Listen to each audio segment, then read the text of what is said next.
COVID.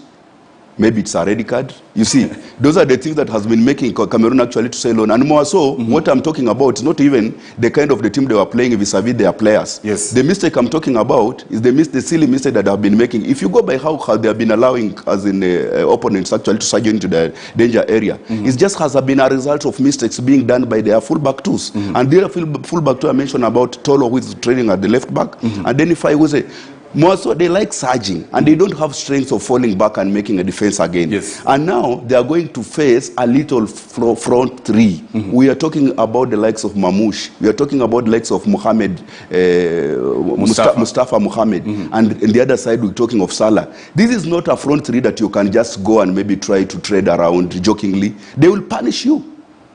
Shtemi, briefly, before we take a look at the form guide for these two teams, what are you expecting? Cameroon at home taking on the Pharaohs. It can go either way, and whichever team will get the taxi correct, of course, will carry the day. So let's quickly run through the form guide for these two teams. We begin with Cameroon. Their first match of the tournament was against Burkina Faso, and they got a 2-1 win. The second match was against Ethiopia, and the final score was a 4-1. The third match, they settled for a 1-all draw with the Cape Verde, and then in the round of 16, they got a 2-1 win against Comoros, and in the quarterfinals, they got a 2-0 win against Gambia. Let's take a look at the form guide for Egypt, and they lost the first match to Nigeria. They got a 1-1 win against Guinea-Bissau. They got a 1-0 win against Sudan, settled for a barren draw against Ivory Coast. They had to go to penalties to sail through to the semi-finals, where they defeated, quarterfinals, where they defeated Egypt, and of course a 2-1 win against Morocco in the quarters. So aside from that, gentlemen, we have the head-to-head, of course, between these two teams. Egypt has 15 wins when they faced Cameroon, and Cameroon has 6 wins, and of course they've settled for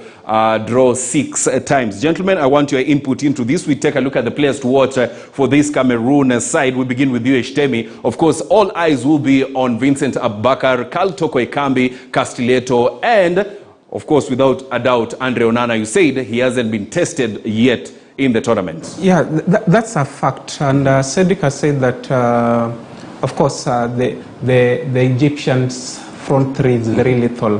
But, you know, I can't really say that way lethal, because looking at the goals they've scored, I think they've only scored 4 goals throughout the tournament.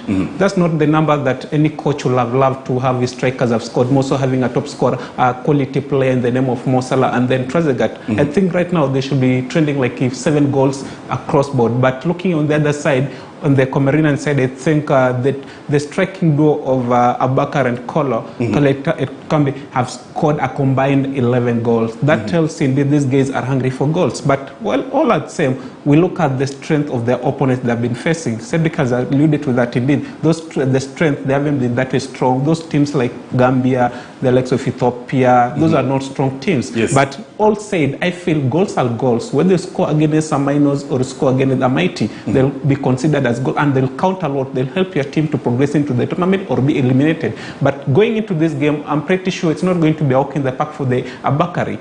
This is now the time you need to prove his worthiness in the team and maybe lead from the front as the captain, because everybody is looking forward to see him and Karl, if indeed that combination can click. If they click, well and good. But now they're going to face a very solid defensive Egypt that has not been conceding goals. I think they've conceded only 2 or 3 goals in the tournament so far. That's not a good statistic for any opposition that are going to meet.